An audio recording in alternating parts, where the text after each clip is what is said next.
Essa é a nossa história. Aí não conseguem. Aí chama a terceira força dominante, o império,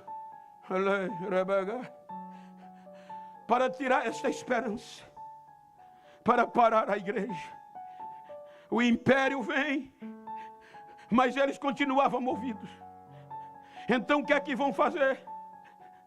Entrar no contexto normal, mexer no bolso dos crentes. Pode olhar que 90% ou 99% era ralé. Os que se convertia era do baixo clero. Quando um doutor se convertia, nem coragem de ir para o culto tinha, porque era vergonhoso. Aí disseram, para pará-los, vamos mexer no bolso. Ou seja, quem aceitar Jesus, quem continuar firme, vai sair da sinagoga. O sistema da sinagoga não era só culto, era um sistema social. Ele dava direito à educação, à saúde e a alguns privilégios financeiros.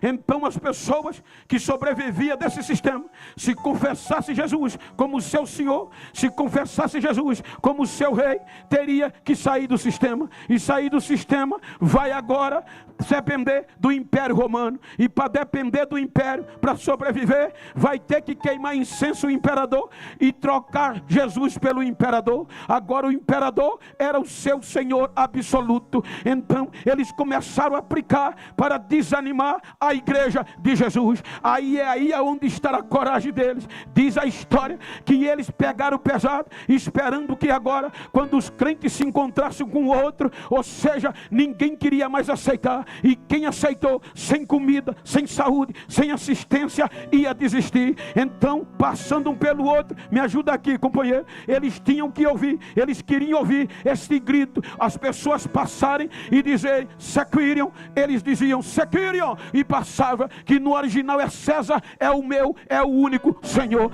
Quando eles esperavam que fosse tirar a coragem e a força, e os irmãos iam desistir, o negócio foi contrário, porque veja que o contexto é no aramaico, que era a voz do povão. Quando eles esperavam que eles iam desanimar, os irmãos vinham e eles ficavam ouvindo. Só que quando os irmãos vinham, a saudação não era Sequiro, era Maranata. O outro dizia Maranata, ele vem, ele vem, ele vem, ele vem, ele vem, ele vem, ele vem, e eles não desistiam.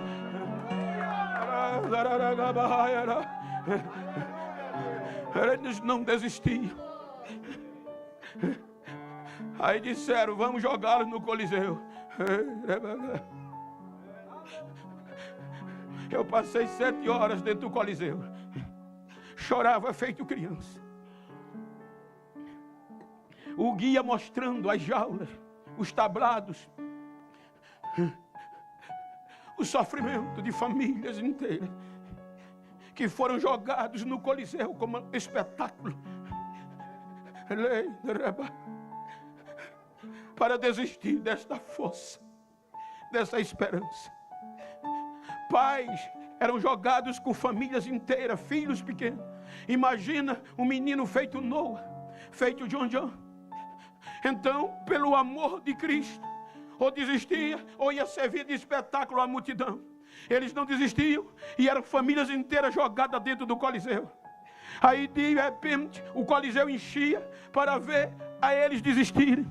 Quando os tiravam ele para fora das jaulas, aí a proposta era que eles desistissem, e eles não desistiam. Aí os filhos começavam a chorar e olhavam o barulho dos romanos e dizia: papai, o que é que está acontecendo? O papai olhava e dizia: está vendo aquela porta de jaula, filho? Tô. Vai se abrir, filho, daqui a pouco, e os leões vão vir nos destruir, filho. Os leões vão vir nos tragar, mas nós não podemos desistir. O leão vai nos destruir, mas se ele nos matar aqui, o nosso Jesus já está nos esperando lá. Não podemos desistir. Força e coragem.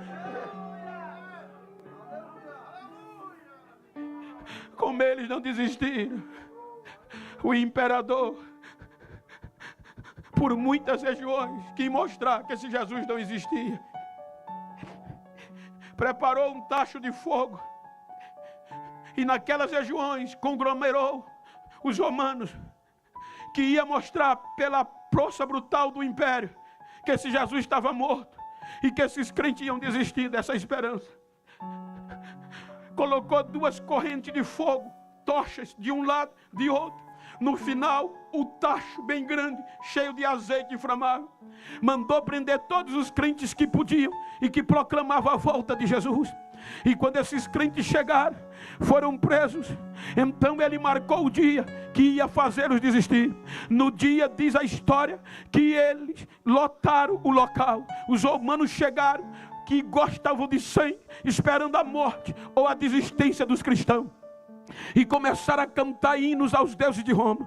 Enquanto eles cantavam, o imperador chegou e foi adorado e ovacionado, e mandou acender a tocha e mandou acender o tacho. Quando o azeite estava fervendo, ele deu ordem aos soldados: pegue os cristãos amarrados um no outro, acorrentados, e jogue-os dentro do tacho. A única chance de sobreviver é desistir. Então os soldados embravecidos chegavam para pegar os cristãos. Diz a história que quando os cristãos amarrados viam os soldados, começavam a quebrar, querer cobrar correndo e soltar-se um do outro. Eu estava em Torino e perguntei ao pastor: pastor, eles estavam com medo, queria correr, faltou coragem. O pastor disse: bem, eles estavam tão corajosos, não sei onde eles foram buscar tanta força, que quando ele viu o fogo, viu o soldado e a multidão, um olhava para o outro e dizia: me solta, que quem vai entrar primeiro sou eu. Eu quero ver Jesus primeiro do que você, eu vou ser jogado primeiro do que você.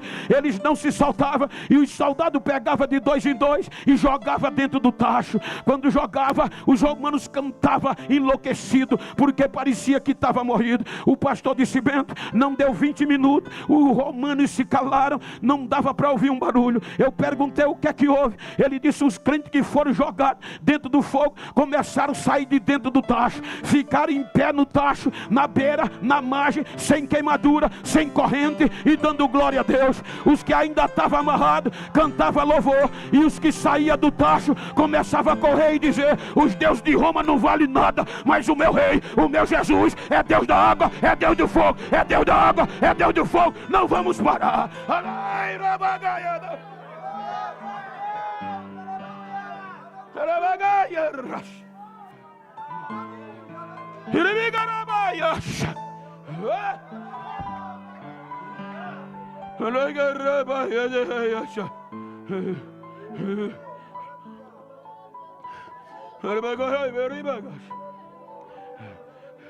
Onde eram movidos por uma promessa, a força e a coragem era imensurável. 64 anos depois de Cristo, Pedro se torna inimigo do Estado, porque a mensagem de Pedro era: irmãos, ele vem. Irmãos, não desista, continue santo como ele foi santo, porque vocês são uma geração eleita, sacerdócio real, povo adquirido. São vocês que foram escolhidos para anunciar a grandeza dele.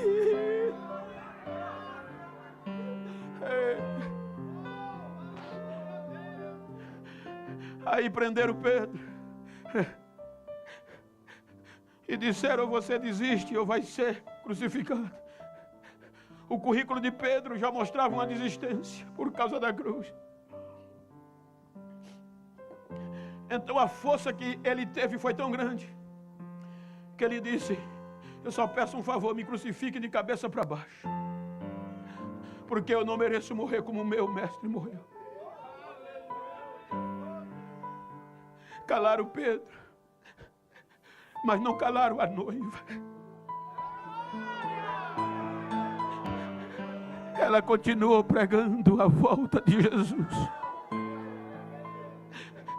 Quando eles pensavam que ninguém ia mais falar por a morte de Pedro, aí Paulo continua mandando mensagem, justamente para a região romana: irmãos, ao som da última trombeta,